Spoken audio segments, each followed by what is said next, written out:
Okay, merci beaucoup. Bonjour tout le monde. In today's economic update, we're going to talk about housing, we're going to talk about protection for Canadian workers and industry, and some historic measures to support small business. I am joined by my colleagues. Minister Mary Ng is going to talk about tariffs. Minister Rechie Valdez is going to talk about the Canadian carbon rebate for small business and reductions in credit card fees that small businesses pay. Et Jean-Yves Duclos vous parlera du code de conduite en matière de carte de crédit et aussi des tarifs. Je voudrais commencer en parlant un peu des bonnes nouvelles concernant l'économie canadienne. Le Canada est le chef du file du G7 en ce qui concerne l'atterrissage en douceur. Nous avons eu dans les dernières semaines des bonnes nouvelles concernant l'inflation qui a passé à 2% en août et c'est maintenant 8 mois que l'inflation est dans la fourchette cible du Banque du Canada. Canada was the first G7 country to cut interest rates for the first time. Canada was the first G7 country to cut interest rates for the second time. And Canada was the first G7 country to cut interest rates for the third time. That is all good news for the small businesses we're going to be talking about today, and it is good news for every Canadian with a mortgage or who wants to buy a home. It is also good news that wages have now outpaced inflation for 19 months in a row. That means larger paychecks and greater purchasing power for Canadians. Okay, this brings me to our announcements for today. First of all, on the Canada carbon rebate for small businesses. Really big news, really good news, great support for small and medium-sized businesses. We're announcing today the payment amounts through the Canada carbon rebate. These will be delivered to small and medium-sized businesses in provinces and territories where the federal fuel charge applies. More than $2.5 billion is going to around 600,000 companies. And let me just give you some numbers. In Ontario, for a company with 10 employees, they will be getting back up to $4,010. For a company with 499 employees, they will be getting back up to $200,099. These are significant sums of money. A business in Saskatchewan with 10 employees will be getting up to $11,560 back. A business in Saskatchewan with 499 employees will be getting up to $576,844 back. So these are real significant sums of money. They're going to make a big difference to Canadian small business. Rechie is going to talk about that in greater detail. Je veux aussi souligner des nouvelles concernant les prêts hypothécaires. Ce sont des bonnes nouvelles pour les propriétaires. Tous les Canadiens pourront changer de prêteur lors du renouvellement de leur prêt hypothécaire sans devoir se soumettre à une nouvelle simulation de crise. Cette mesure était déjà applicable pour les prêts hypothécaires assurés, mais on a eu une annonce la semaine passée du Bureau de superintendant des institutions financières qui a annoncé que cette mesure appliquera aussi pour les prêts hypothécaires non assurés, commençant le 21 novembre. C'est vraiment une nouvelle importante pour les propriétaires. Ça donnera plus de choix aux propriétaires quand ils renouvelent leur hypothèque. Finally, I want to talk about tariffs. Today is a significant day. Effective today, Canada is applying a 100% tariff on all Chinese-made EVs. We'll hear more about that from Minister Ng. We are also announcing today our final list of Chinese steel and aluminum products that will be subject to a 25% surtax. We've published that list, happy to talk about it. And that surtax on Chinese steel and aluminum will be in effect from October 22nd. These are very important measures.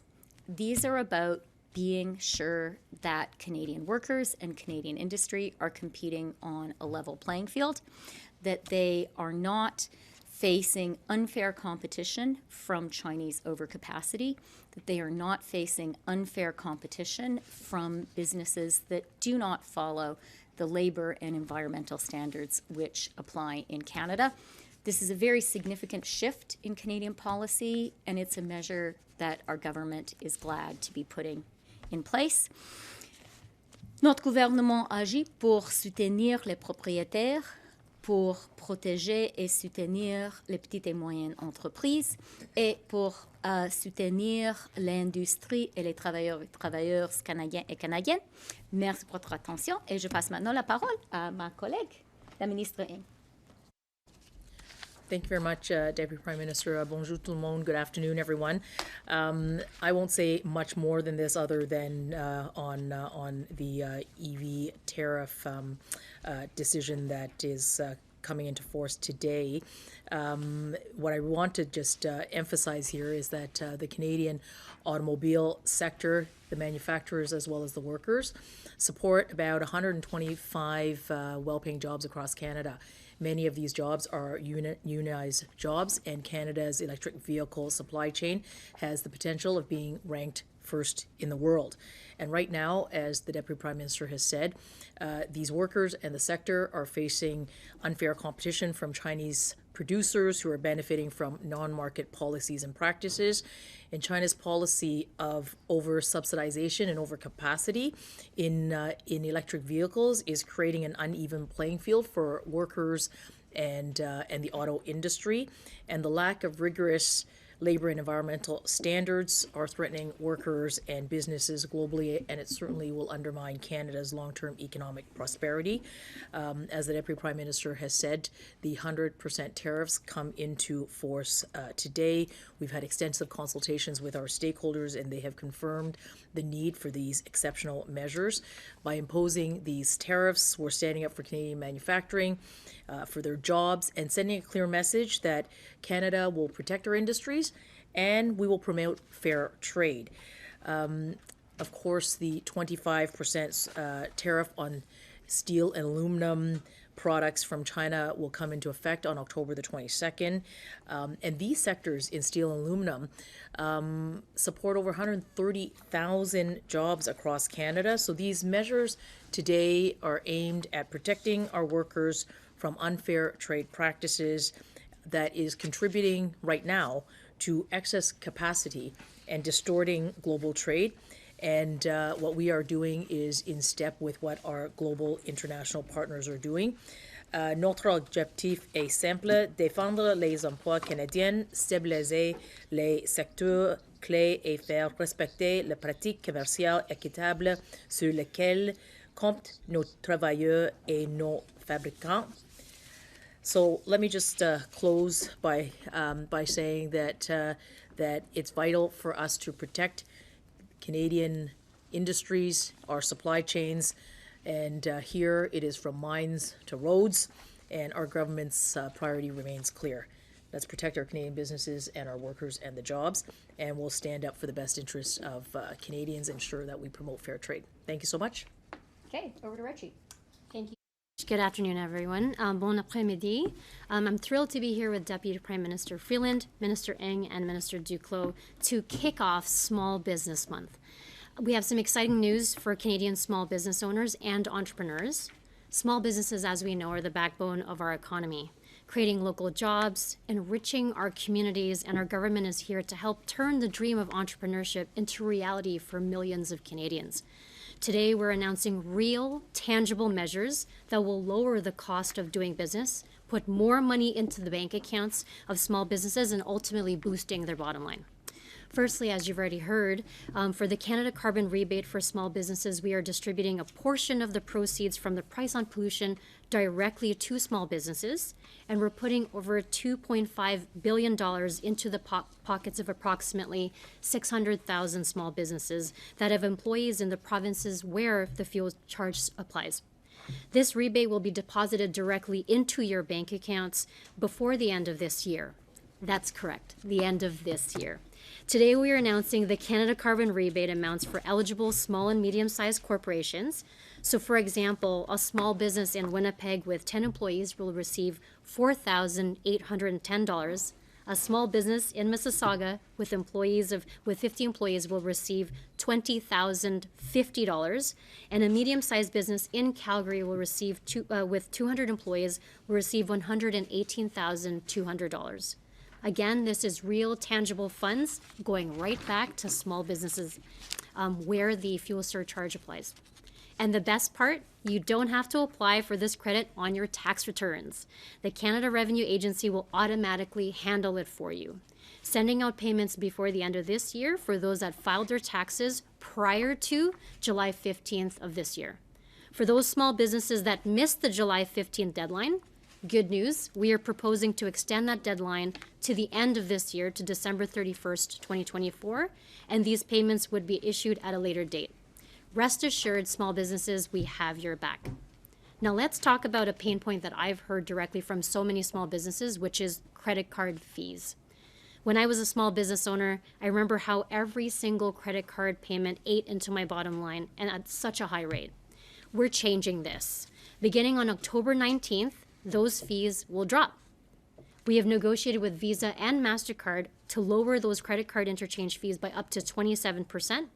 This will positively impact 90% of small and medium-sized businesses, saving eligible small businesses $1 billion over 5 years. For example, if you're a small business and processing $300,000 in credit card payments a year, you're currently paying about $4,000 in fees.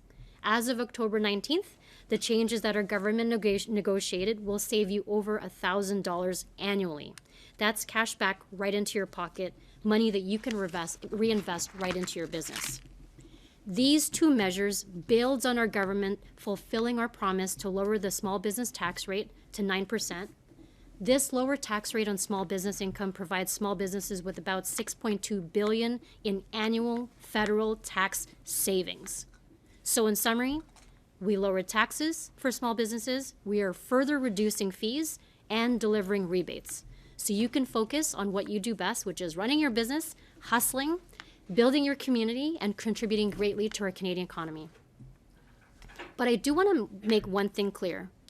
Pierre Poilievre has clearly demonstrated that he is against all of these measures by voting against them. So he is against lowering taxes for small businesses, he's against lowering credit card fees, and he is against delivering Canada Carbon Rebates to small businesses. As a former small business owner myself, I can explain why. Pierre Poilievre has never had a real job. He doesn't understand the hustle, the sacrifice of what it takes to work really hard and start or grow a small business.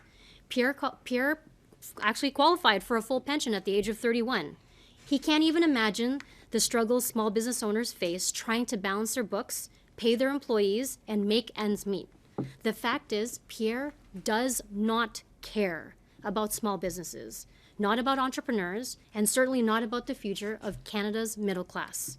But our government does, and we've had their backs for small businesses from the beginning. And so we are here to provide small businesses with the tools and the supports needed so that small businesses can thrive. And when that happens, Canada thrives. Small businesses are the heart and soul of this country, and we all know that. We have small businesses everywhere, especially in our downtown cores, and we are here to help them succeed. So again, happy Small Business Month. Merci pour votre travail acharné, votre persévérance et votre passion. Thank you. Now I'll return it over to Minister Duclos. Well, thank you, Rechie. Thank you, Chrystia, and thank you, Mary. Au Québec, comme on le sait, les PME représentent la grande majorité des entreprises et emploient aussi le plus grand nombre de travailleurs. Les PME du Québec jouent également un rôle critique dans nos chaînes d'approvisionnement les plus importantes, comme l'aérospatiale, l'industrie navale dans la grande région de Québec, ou encore dans les secteurs d'aluminium et de l'acier, dont a parlé la ministre Freeland il y a quelques instants. Et j'y reviendrai aussi moi-même dans quelques instants. Même si l'inflation est maintenant sous contrôle et que les taux d'intérêt sont à la baisse pour une troisième fois, les PME du Québec et du reste du Canada continuent toutefois de vivre des moments difficiles post-pandémiques. Le gouvernement canadien a été là pour ces PME durant la pandémie et aujourd'hui, nous voulons les appuyer à nouveau en annonçant le nouveau code de conduite destiné à l'industrie canadienne des cartes de crédit et de débit. Ce nouveau code de conduite permettra à près d'1 million de PME au Québec et ailleurs de mieux comparer les prix et les offres de différents processeurs de paiement, de cartes de crédit et de débit et de faciliter la location d'équipements tels que les terminaux de paiement. Ce nouveau code permettra aussi de réduire le délai de traitement des plaintes de PME de près de 80% à seulement 20 jours ouvrables. La majorité des grands joueurs de l'industrie a déjà accepté de se soumettre à ce nouveau code de conduite. C'est une bonne nouvelle pour les PME de partout au pays qui ne savent pas toujours comment se protéger de ces très grandes compagnies. Nous annonçons également aujourd'hui les nouvelles mesures pour protéger les travailleurs de l'acier et de l'aluminium des secteurs cruciaux au Québec et ailleurs au pays. Le Canada est le 4e producteur mondial d'aluminium au monde, après la Chine, l'Inde et la Russie. Et la vaste majorité des usines d'aluminium au Canada sont installées au Québec, à Bécancour, à Deschambault, au Saguenay-Lac-Saint-Jean et sur la Côte-Nord. En fait, parmi les 11 usines d'aluminium au Canada, seulement une est située à l'extérieur du Québec. C'est aussi au Québec que l'on produit l'aluminium le plus vert et le plus éthique au monde, grâce aux travailleuses et aux travailleurs du Québec. Aujourd'hui, pour protéger ces bons emplois et ceux associés aux chaînes d'approvisionnement en aluminium, nous publions la liste finale des produits d'acier et d'aluminium chinois qui sont soumis à des tarifs additionnels de 25 %. Après consultation avec l'industrie, ces tarifs additionnels entreront en vigueur dès le 15 octobre prochain.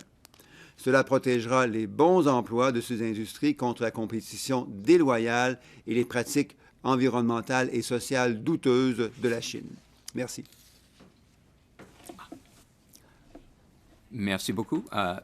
Now we'll turn to some questions, starting with Mackenzie Gray, Global. Hi, Minister Freeland. Mr. Blanchette from the Bloc Québécois is saying it's a negotiation between your party and his, potentially on the OAS proposal that he'd like to bring forward. Is your government willing to agree to the Bloc Québécois demand on OAS? Je pense que Jean-Yves va commencer notre réponse. Oui, oui. Three different things on that. First, as most of you know really well, we have supported seniors, and importantly vulnerable seniors, in many, many different ways since 2015. And that's one of the reasons for which the poverty rate among seniors has fallen by about 20% since 2015. We've done that through an increase in the GIS in 2016, 1 million seniors. We've done that also by changing this terrible policy which Mr. Harper announced in Davos, which was to increase the eligibility to old age to 67. As we speak now, there would be approximately 100,000 vulnerable seniors that would not fall into poverty because of that. They would fall into misery. Now, the last thing I would mention quickly is that we are putting into place a dental care program which is disproportionately benefiting seniors, 2.3 million of them, many of them vulnerable seniors across Canada. The second thing I would say is that we are in a minority government, and obviously we will need to keep working for Canadians, and that means working with opposition parties, including the Bloc and the NDP. And as the Deputy Prime Minister said last week, this is something which we take very seriously and on which we engage very regularly. And the last thing is that the Bloc's bill, although well-intentioned, now is not helping the most vulnerable seniors. A single senior with living with $30,000 would get less in support than a couple living with $150,000. Now, Mr. Blanchet would need to explain why he and myself eventually would deserve and need more support with our pensions than a single senior with less than $30,000. So that's an important flaw of this bill, well-intentioned, and that's why we need to have conversations on, again, how to support the most vulnerable seniors. Yeah, I mean, we have discussed this at great length for many days in our government. So every single word Jean-Yves has said, I agree with. And I would just say three things. First, truly, our government has done more than any previous Canadian federal government to support Canadian seniors, and the numbers bear that out. One of the things that I'm really proud of is that there are now fewer seniors, considerably fewer seniors, living in poverty than there were when we first formed government. That's something that all Canadians should be glad about because these are our parents, these are our aunts and uncles, these are our grandparents. It's good that we collectively have worked hard to provide them with better support. Second thing that Jean-Yves said that I fully support and is our government's position is we really believe in working collaboratively with every single MP in the House of Commons to advance the interests of Canada and Canadians. That is something we do, and we have very regular, very fruitful conversations with members of the Bloc, with members of the NDP, with Greens. We're going to continue to do that. So it sounds like the current proposal the Bloc has, that's a no from your government. Is that correct? I think we've both answered at some length, and I think we chose our words carefully. Et ensuite, Raphaël Pirot, Journal de Montréal. Ben, en fait, j'ai essentiellement la même question. C'est donc, quand on parle de cette motion, vous parlez de ce que votre gouvernement a fait pour les aînés déjà. J'ai vraiment l'impression qu'on s'enligne vers un refus de cette motion. Est-ce que vous pouvez confirmer la chose? Parce que je sais que M. McKinnon va se prononcer là-dessus tantôt. C'est entre ses mains. Mais qu'est-ce que vous pouvez nous dire pour l'instant? Est-ce que déjà on peut avoir un petit preview de ce qui va, de votre vote éventuellement? Oui, on peut déjà préannoncer et dans un certain sens même répéter ce que les gens qui nous écoutent savent déjà, c'est que oui, on a beaucoup aidé les aînés et en particulier les aînés vulnérables au cours des dernières années. C'était la bonne chose à faire. Comme je le disais en anglais, le taux de pauvreté des aînés a baissé de 20 % au cours des dernières années. Et ça, c'est parce qu'on a mis beaucoup d'appui pour ces aînés et, en nouveau, surtout les plus vulnérables. La deuxième chose, c'est qu'on partage les mêmes objectifs que le NPD et le Bloc québécois. On veut continuer à être là pour aider ceux qui en ont le plus besoin, y compris les aînés. Et quand je parlais en anglais du programme dentaire, au Québec, là, c'est encore plus important. Il y a le tiers des aînés canadiens qui ont reçu une carte du nouveau régime, qui sont des aînés québécois. Il y en a 800 000 aînés québécois, la plupart d'entre eux des aînés vulnérables, qui ont reçu cette carte et dans plusieurs centaines de milliers de cas ont déjà pu recevoir des soins. Et la dernière chose que je dirais, c'est que quand vient le temps de décider comment aider les plus vulnérables des aînés, bien, c'est important d'avoir une conversation avec les partis d'opposition et dans ce cas-ci, le Bloc en particulier. Je sais que M. Blanchette a de bonnes intentions, mais s'il regarde attentivement son projet de loi, il va s'apercevoir qu'un aîné, une aînée seule de 30 000 que des revenus modestes de 30 000 va recevoir moins d'argent, moins d'appui avec son projet de loi qu'un couple qui gagne 160 000 Donc, M. Blanchette et moi, on a à peu près le même âge. Dans quelques années, on va aussi être admissible aux prestations de la sécurité de la vieillesse. La question, c'est ce que moi, j'en ai pas besoin de cet argent-là de plus parce que je sais que je vais vivre confortablement. Est-ce que M. Blanchette dit qu'il en a plus besoin de cet argent-là qu'un aîné ou une aînée de 30 000 ou moins? C'est ce genre de questions importantes dont il faut discuter ensemble. Il faut prendre le temps de le faire. On sait qu'il y a toutes sortes de jeux politiques qui se font à la Chambre des communes, mais ce qui est plus important, c'est de se tenir debout pour les aînés les plus vulnérables au Québec et ailleurs. Merci beaucoup. Next question for Ms. Freeland and Ms. Ng also. On supply management, how often is it brought up in negotiations? This is another very important topic that will be discussed, but how are you considering to vote on that bill? And Does it come often, and is it a deal breaker sometimes for you? Well, thank you very much. We've been clear as a government. The Prime Minister has been clear. The Deputy Prime Minister has been clear. I have been clear that that supply management will be protected, and it won't be a part of future trade negotiations.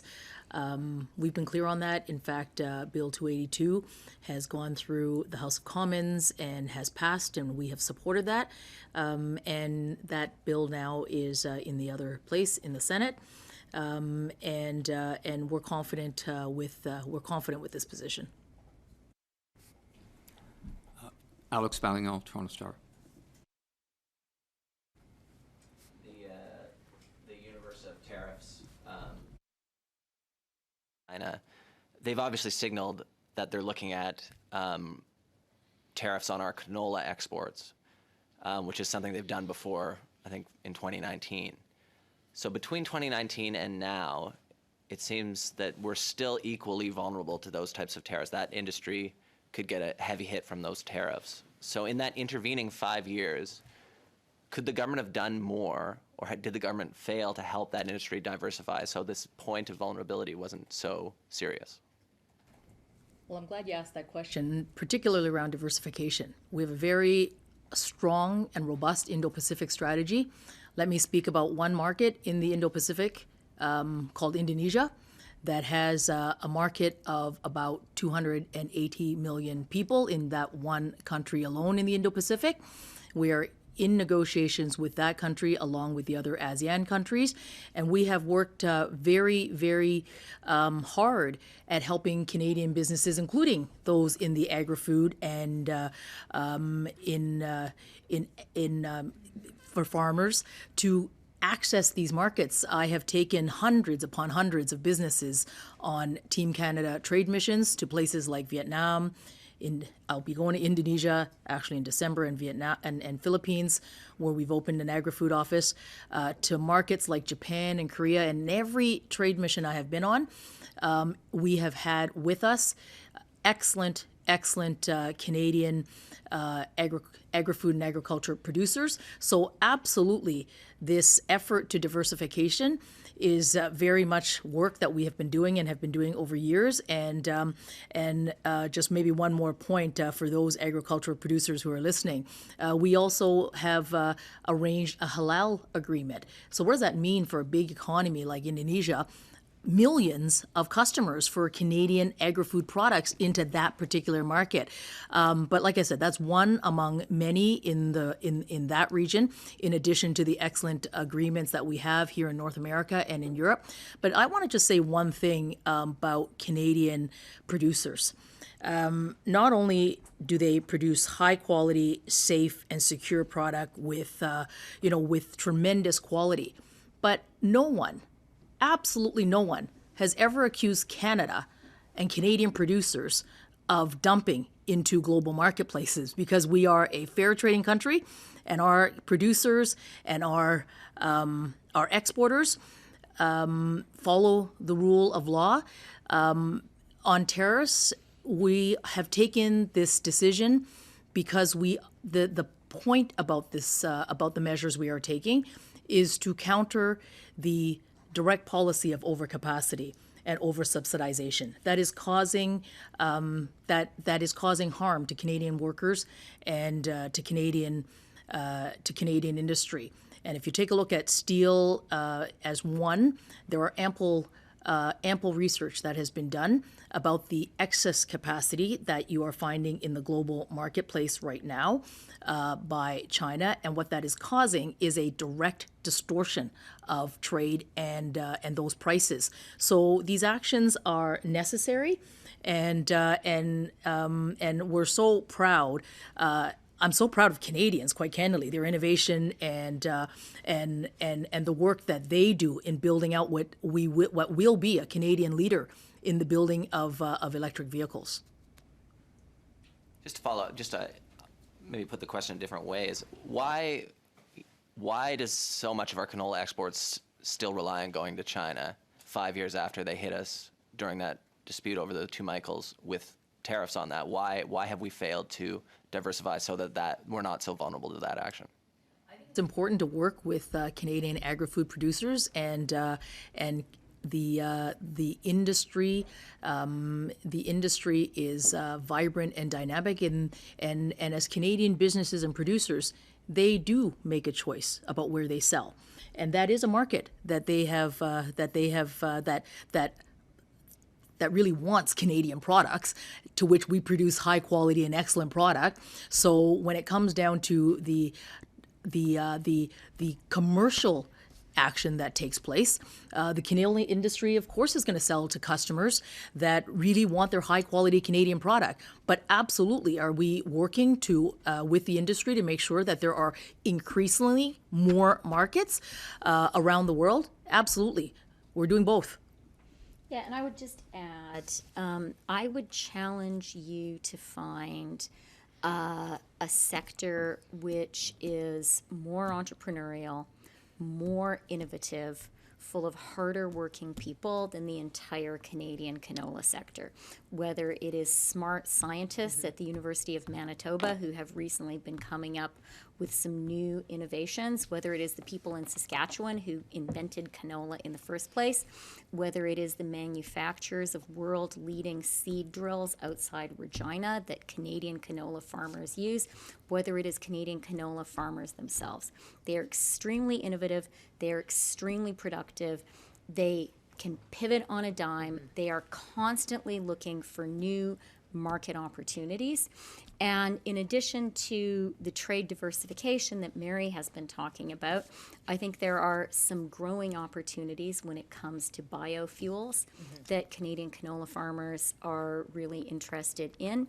And I think it's always worthwhile for us to be thinking about opportunities to add value to our agricultural products. You know, for example, looking at crushing at home. And the final thing I would say to all Canadian farmers, including canola farmers, and over the summer I had a chance to spend some time in some very beautiful canola fields in the Peace Country. They are doing a great job. I want to thank them for their hard work harvesting right now. And one of the things that was very important for our government when it came to the rail strike, or the possible industrial action, was an awareness that this was harvest time, and it was very, very important to ensure that Canadian farmers could get their food to market. I think we're all very glad that our colleague Steve McKinnon took such strong and decisive action. Supporting our farmers was an important part of that. Thank you. Encore, Radio-Canada, Maxime Huard. Oui, bonjour. Ma question est spécifiquement pour Mme Freeland. Je voudrais revenir rapidement là, sur le projet de loi C-319 et le Bloc québécois. Parce que ce matin, certains ministres nous ont dit au cabinet, ils mettaient de l'avant la question de la responsabilité financière par rapport aux pensions. Puis en tant que ministre des Finances, donc j'aimerais ça, vous demander simplement, est-ce qu'on a les moyens de bonifier de 10 les pensions des 65 à 74 ans? Merci pour la question. Alors, je dirais trois choses. Premièrement, on comprend l'importance de protéger, d'aider nos aînés. C'est vraiment une responsabilité économique, mais aussi une responsabilité sociale et je dirais même morale.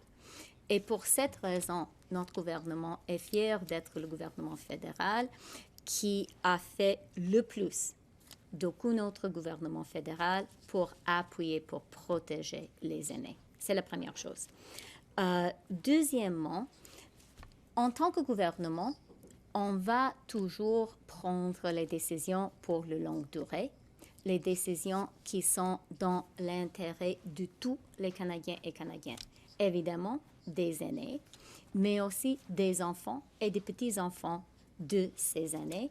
Et je sais que les aînés au Canada, ils veulent qu'on prenne soin d'eux, mais ils veulent aussi qu'on ait une politique économique, une politique fiscale qui va aider aussi leurs enfants et leurs petits-enfants.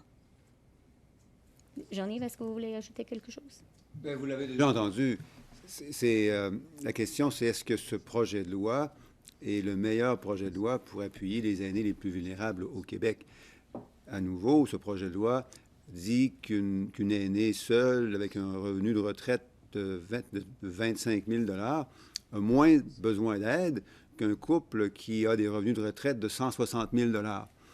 Moi, un jour, dans quelques années, je vais devenir admissible à la pension de la sécurité de la vieillesse. Je sais déjà, et M. Blanchette le sait probablement aussi, que je n'aurai pas besoin de cette augmentation de la prestation pour joindre les deux bouts. Mais ce que je sais, et je l'entends dans ma circonscription, c'est qu'il y a des aînés qui en arrachent beaucoup.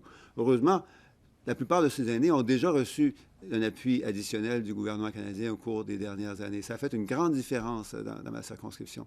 La question qu'on doit se poser, c'est quelle est la meilleure façon, et on doit en discuter avec tous les députés de l'opposition, quelle est la meilleure façon d'utiliser les fonds rares dont le gouvernement canadien dispose pour aider le plus possible ceux qui en ont le plus besoin.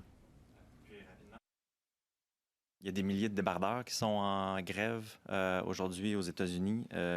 Quel genre d'impact est-ce que vous craignez que ça pourrait avoir au Canada? Merci pour la question.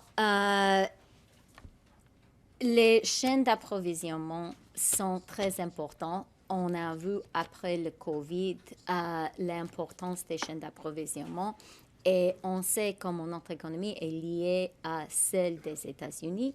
Alors, c'est une situation qu'on regarde vraiment à proche et on va continuer de la regarder. If we're very lucky, we can squeeze in 2 more questions, but we'll start with Bill Curry, Globe and Mail, and hopefully David Thurton, CBC. To follow up on 319, you seem to be implying that there are flaws with the block bill, but you're open to perhaps a compromise. But that seems at odds with what Mr. Blanchette is saying. Last week he said, this is the bill, he wants royal proclamation on it, and he's repeated it again this morning. Unless he gets that, he's ready to go to an election at the end of October. So there seems like a disconnect there. How do you respond to his position that it's this bill or else? I personally believe that Mr. Blanchet should focus less on threats and more on how to help vulnerable seniors in Canada, including in Quebec. Now, we have to work together to get that right. As I said a couple of times already today, the bill that he is supporting is a bill that is going to give less support to a widow with $25,000 in pension income then would be given to a couple with $150,000 in pension income. That's an important thing to recognize, and we need to work together to see whether that is something that he really wants to support, whether he believes that, like myself and himself, he deserves more support when he eventually becomes eligible to income support from the federal government than that single widow with $25,000 of income, of pension income. Yeah, and I would just say, Bill, like, unless you're offering to offer, I don't know, mediation or negotiation services, questions for Mr. Blanchette should be to Mr. Blanchette. I think our position is really clear and consistent, that we believe in supporting seniors, and we are proud of our government's record in supporting seniors, including significant, really statistically measurable improvements in the number of seniors living in poverty. Second of all, that we really recognize we need to act in the interests of all Canadians. Yes, seniors, but also their children and their grandchildren. And part of doing that means making wise decisions about the use of scarce resources.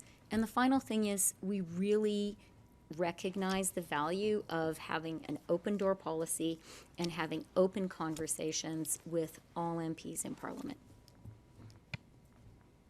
Just to follow up on your point about intergenerations, as you know, Paul Kershaw, you see a lot of economists that you regularly consult on are all warning or urging your government not to follow this block bill, saying it's going to make intergenerational fairness worse and put more costs on the back of younger Canadians for seniors in a way that's not targeted. It might benefit seniors who don't actually need that. So what is your response to those concerns that going down this road is actually going to worsen intergenerational fairness?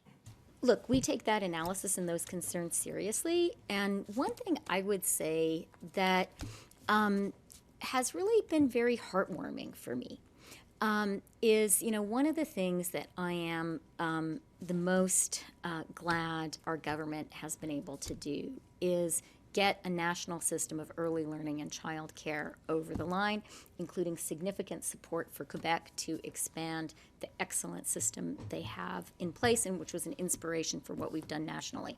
Why do I mention this in connection to your question, Bill? Because when I go to daycare centers, I very often meet grandparents there, and grandparents who say to me, usually grandmothers, to be honest, who say, I am so glad you are investing in this. You are helping my grandchild and you are helping my daughter have a great job. So I really believe that Canada's seniors want us to invest in them and support them. They also really want us to invest in their kids and their grandchildren. Jean-Yves? I agree. And as a new grandfather. I see the benefits of that in my own family, and I'm very proud of the fact that we've been able to gather inspiration from what we've done in Quebec about 25 years ago to give parents and families across Canada the chance to be fully involved in the labor market while having a quiet mind as we leave our children in a place that we know is safe, is good for their well-being, and that we can also afford. I'm told we have like 40 seconds for one last question. So David Thurton, CBC. Don't ruin question period. Yeah, can we get your response to the escalating violence that we're seeing? First Israel's invasion, they're stepping up a bombing, and now Iran's missile attack on Israel. Thank you for the question.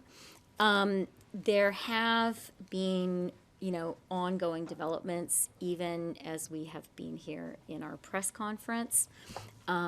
Obviously, it is a fast-moving and escalating situation, which our government is following very, very closely and working in close collaboration with our allies. The Prime Minister is very personally engaged in this issue. As you know, President Macron was in Canada last week, and he and the Prime Minister spent a significant amount of time talking about the situation. One thing that I really want to assure Canadians of is we recognize the gravity of the situation. We recognize that things are moving very, very fast. We recognize the dangers of escalation. And the Prime Minister is really, really involved in close collaboration with our allies and partners. I think that's all the time we have for today. C'est tout fini. Merci beaucoup. Thank you, Miigwech. Have a nice day.